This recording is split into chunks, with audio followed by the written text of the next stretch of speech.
Wowza. Okay. That was a whopper. Damn. Okay. I think the thing that bothers me the most is how quickly Sal was taken out of the equation. I thought, Sal, he's a good enough character. He has history with Hannah, having written about Hannah before with the Rain Randall stuff. I would want to see Deborah getting along with someone else for once. Actually getting along with someone for once. So, Sal seems like a good enough person for that, and he just seems like an interesting character all on his own. So just seeing him taken off the board so quickly, like just literally one episode after his introduction, just seems really off. Like just a reason to take him off the board, and also just an excuse to make Hannah look more dangerous. Which she is, but at the same time, it's like, you could have kept Sal alive and done something about that. Like, I mean, the way they could have done it could have been like, it was like maybe like an attempt, but then, Dexter catches onto it quicker, and then, I don't know, maybe something else happens, but I don't know, I feel like Sal was just taken off the board way too quickly. But they did use it to show that, I think, by doing that, they kind of show that, Hannah is willing to do almost pretty much anything to save her own ass and to save her own life and reputation and all that stuff. So, like, she starts off this whole thing with immunity from the police, and then she goes further into it by admitting to having killed one of the victims herself and setting herself up to be a murderer. So doesn't exactly kind of seal her future with a gold star, but yeah.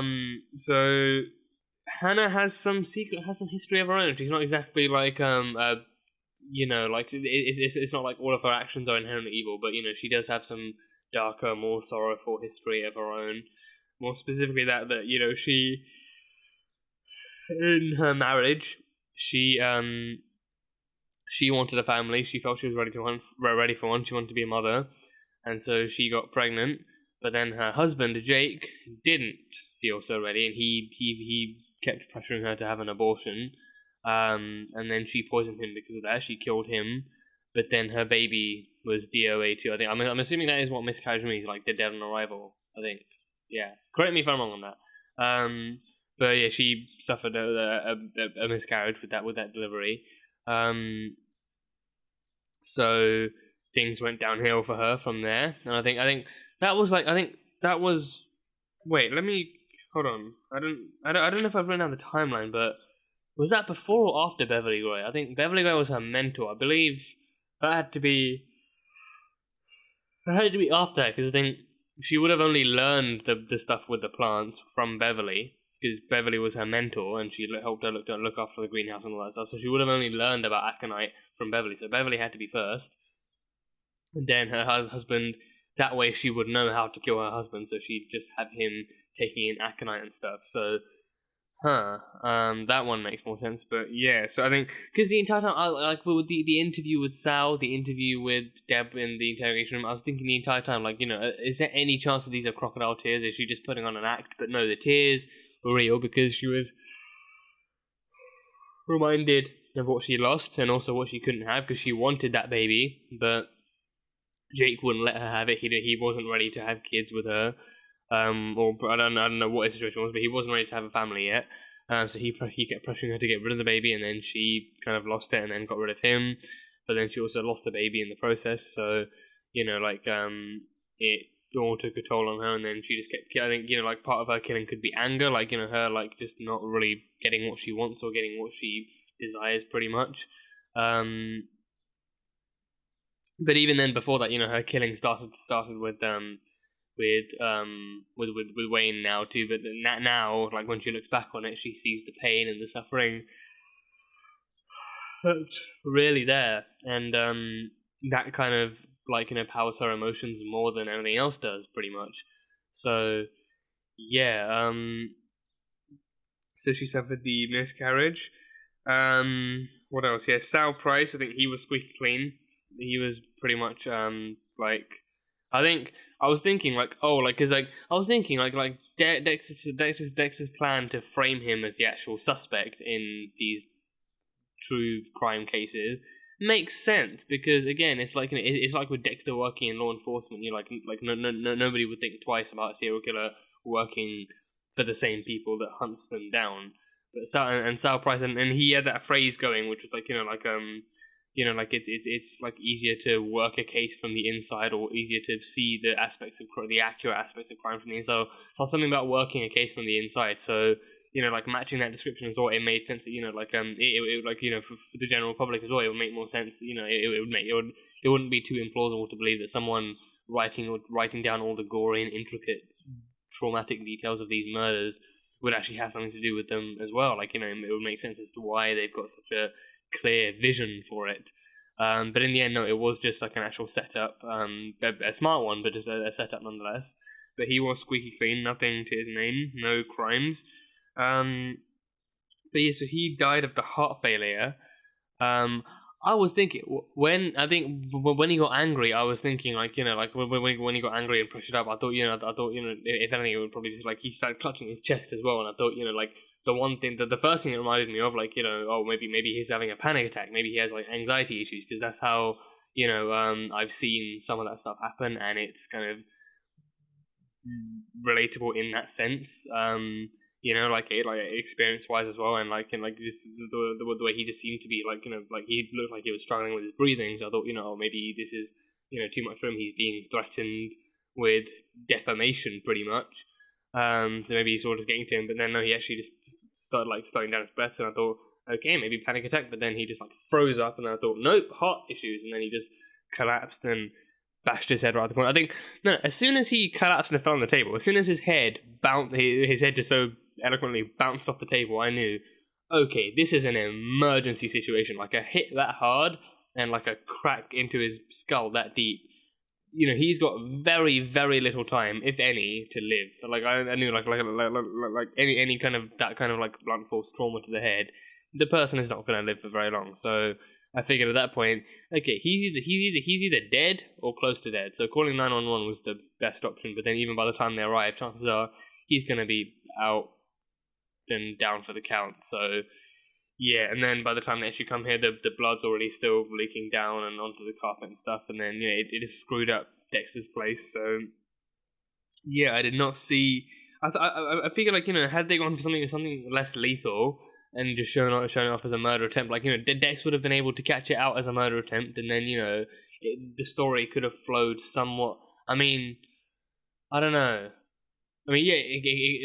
Maybe it could have flowed somewhat the same way if it was a murder attempt, but they had nothing to pin directly to Hannah, because in the toxicology report, nothing showed up. I mean, yeah, aconite again. It doesn't show up as an actual thing, right?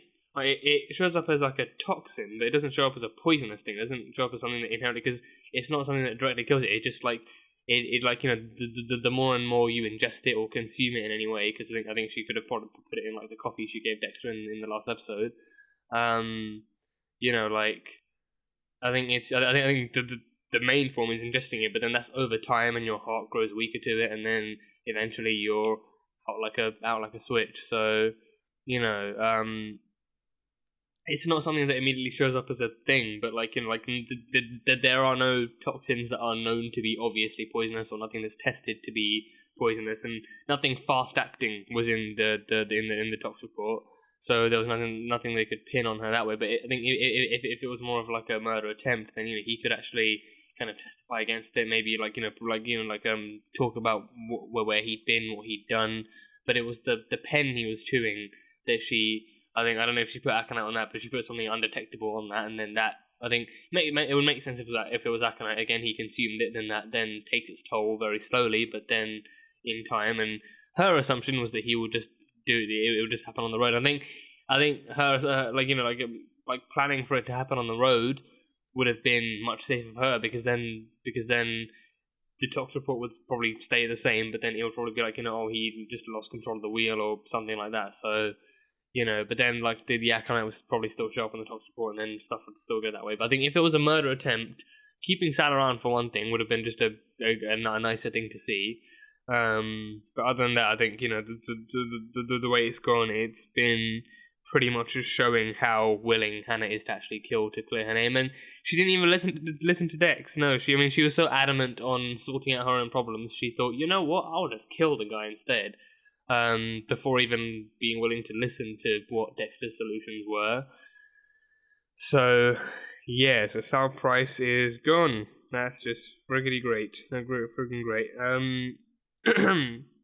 But Hannah is now identified by Dexter as a new potential kind of interest in his life. I think first it was, it was always Rita for the longest time, but first it was Lila who actually was lured in by his darkness, Rita who was blind to it, like he said, and then Lumen who wanted a piece of it, and who he used his darkness to help, or whom he used the darkness for help.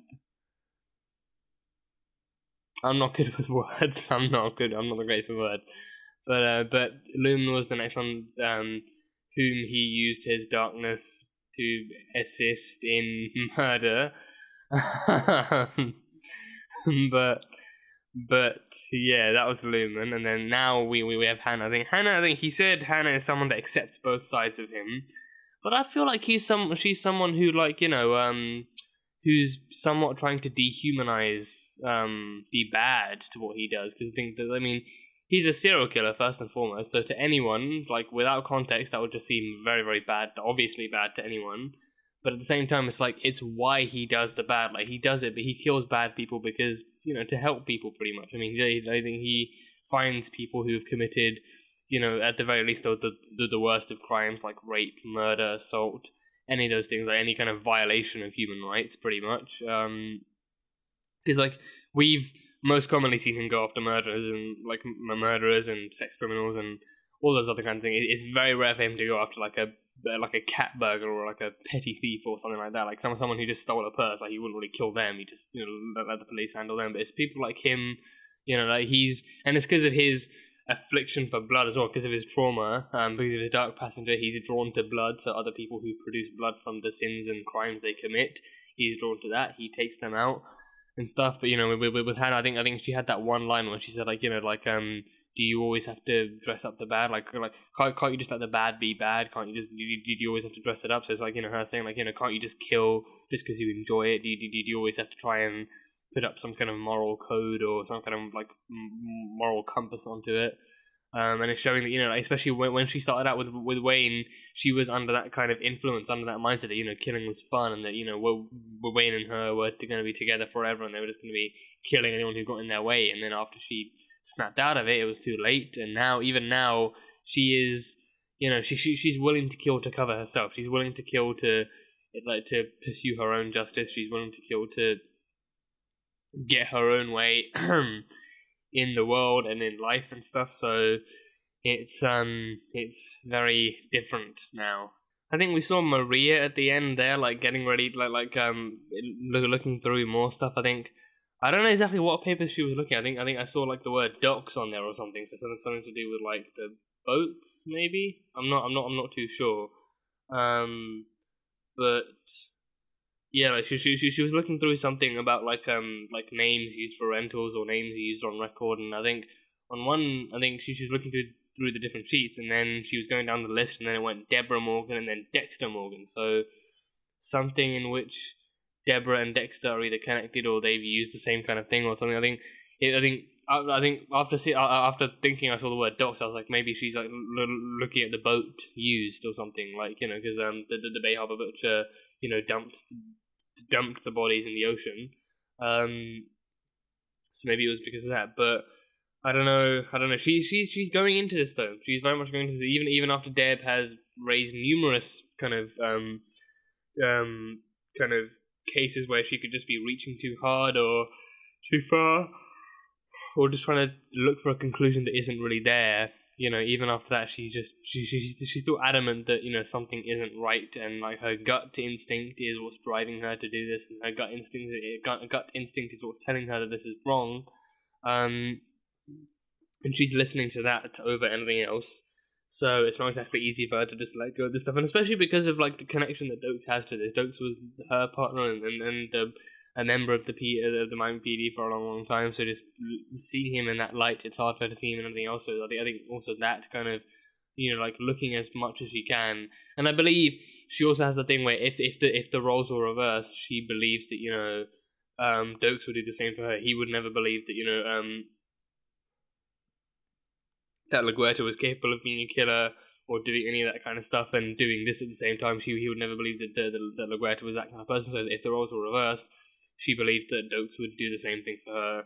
So she has to pay that respect back and everything. So yeah, but I don't know how they're gonna lead with all this. I think as the episodes have gone on, it seems like it's gotten somewhat lighter. Like her actually researching. I'm worried it's gonna be like a few sprinkles of her doing investigating as the episodes go on, and then by the time the finale comes, it's like this one big massive reveal where she finds out the truth and everything, which I feel is just gonna be really poorly written. But I think on the other hand, though, it is kind of, I think it works for the story. The story they want to focus on is on Hannah McKay and Dexter and stuff. So you're like Maria investigating the Bay Harbor Butcher is still a problem, but it's something that they're working on in the sideline, and as a result of all this going on, it's also the main thing that Maria's working on now, because she's trusting Deborah to handle the Hannah McKay stuff, and the Koshka stuff as well. Although he's been released, Psycho's been released, so she's trusting her to deal with the bigger stuff while she focuses on something a little bit more personal. Which again, I don't know if they're going to be able to use like a whole kind of like judgment being clouded with emotion kind of tactic to draw her away from this or not. But I don't know. She's investigating. She's still investigating, and she feels like she's getting closer and closer to stuff, and stuff seems more and more off the more she looks into it. So we'll see exactly how that stuff goes. But yeah, Psycho's released. Psycho is released. So Deb did hold on to that end of her promise. She did keep a police tail on him 24/7. And he met up with Dexter for lunch and stole a. Well, I say stole. He did pay him back for the chip. But he met up with him again and kind of inquired more about what the reason for killing Victor was, because he put two and two together. He figured that, like, Mike Anderson was someone he knew for a very long time, and it was pretty much only for the entirety of season 6, pretty much. For the DDK case that he actually knew Mike, because he was brought in specifically to help with that, and also because they needed an extra detective on the team. But yeah, like because of that, he figured that it couldn't possibly be vengeance or any kind of personal vendetta. It had to be because of something else. But I also think and again, it's because it's also because like if it was something, he recognizes that it's something else, because like. It's not strong enough to be a vendetta, but he also killed someone who simply killed another police officer, but then Dex knows what he'd be risking by killing someone else, so then that means he would have to be extra careful and take the necessary steps and precautions to kill him and dispose of him in a way that wouldn't really be, noticeable. So like Psycho knows all of that, so he's asking like exactly what the motivations were, and then Dex just goes in deeper with the knife, being like, I hunted him down and strapped him down to a board and put a plastic bag over his head and crushed his skull, and was going as gory as possible, just telling Psycho exactly what he did to end Victor's life. And he's like, yeah, you're gonna wish you hadn't told me that, because now I am even more fueled by rage and vengeance. Pretty much, like Serco is the one there fueled by vengeance. He's the one who had like an actual friendship with Victor. He feels a personal vendetta there, so now it's made even more stronger. And they're Dex promising like I'll do the same thing to you, with or without the fire extinguisher. Or just just punch him, or just whack him with the saddle of his boat or something, or just I don't know, but it is a known fact that he did beat Victor to death with the fire extinguisher. So yeah, but I mean, looking back, that surprises me too. How calm Victor was about all this. He wasn't really screaming for his life. He wasn't swearing death like, "Oh, I'm gonna get out of here and I'm gonna kill you," or "I have brothers," or anything like that. He was just like, "Can you tell me why you're killing me before you kill me?" And Dexter was like, "No, I can't." And he was like, "Fine, just get on with it." And like how calm he was during the whole ordeal is most of what surprises me. Like no death threats, no screaming for Isaac or anything. Just just like if you can't tell me, then fine, fucking get on with it. Because like I feel like he knew as well. Dexter told him that he killed Mike Anderson. He killed another cop, so I think he knew in that sense it was some kind of vendetta, and he wasn't really getting out of there. So yeah, but that was a brutal kind of retelling of that particular kill. But yes, and I don't know exactly how long she can keep the police tail on him for, because they're gonna follow him everywhere he goes, whether it's home or to the Foxing Hole, to the bar, anywhere. So I mean, they can't go with him. He can't have someone physically with him. But wherever he goes, they will be a fair distance away from him, watching his every move, seeing who he talks to, seeing where he goes, and just making sure he doesn't do anything else. So yeah, because again, like it's not a case of him just randomly turning up innocent or empty or anything like that. It's like they know they had the blood evidence originally, and now it's gone. So someone took it. And even Batista questions Quinn about that, and he's just like, I just needed to make sure you weren't doing something stupid, because that's my job. And then I think and he even covered for himself in the last episode, being like, the Dixon case, I got to testify in court, all that stuff. So he told that to the lady at the desk, just to make sure that even she knew what he was there for. But Nadia is alive. But still dancing at the foxhole, and I think I should have known George had some strict tricks up his sleeve. His plan the entire time was to keep Nadia alive to some extent, or to whatever extent he was, willing to do, but also just to keep pulling promises and threads and favors out of Joe's pocket, because he'd worked with him before. It's how they used to work together. So now he's more than willing to keep that promise going on and to keep pulling stuff out of Quinn's pocket, as long as he keeps Nadia alive. And I think he's going to try and keep Nadia alive to the bare minimum, like give her whatever she needs to look okay and look fine and look healthy, and just to keep the suspicion up with Quinn, but still kind of treat her like shit on the down low and stuff. So yeah, I don't know how that stuff's going to go. This is all just going south so quickly and so fast. So yeah, so quickly and so fast. Two adjectives mean the exact same thing. Great job. But yeah, I don't know how we're gonna go from good stuff. I mean, now Deb is encouraging Dexter to kill. She's encouraging him to actually use his own brand of justice, being like, what you do, what you gotta do, you take that bitch down, and you take her down for the count, because she killed Sal, and I know it, because she then heard the thing. She admitted to the murder, and then knew that she couldn't really let that go public, and then she tried to kill him. So she gave him what he wanted, but then let him go so that she wouldn't have to kill him directly, but just give him something to kind of just drive himself off the lane a few hours down the road, and especially because he was going to meet Dexter after meeting her as well. So the timing worked out perfectly for her. So.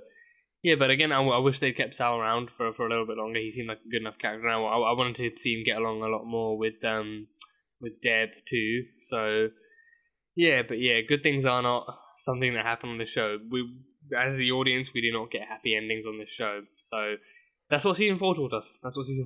So yeah, but that is pretty much all I have from this episode right here. So that was Dexter, season 7, episode 7, on chemistry. So thank you guys so much for watching this video. If you guys enjoyed it, then salt and burn that like button. Comment on what you thought the episode and what you think is coming up next in this season.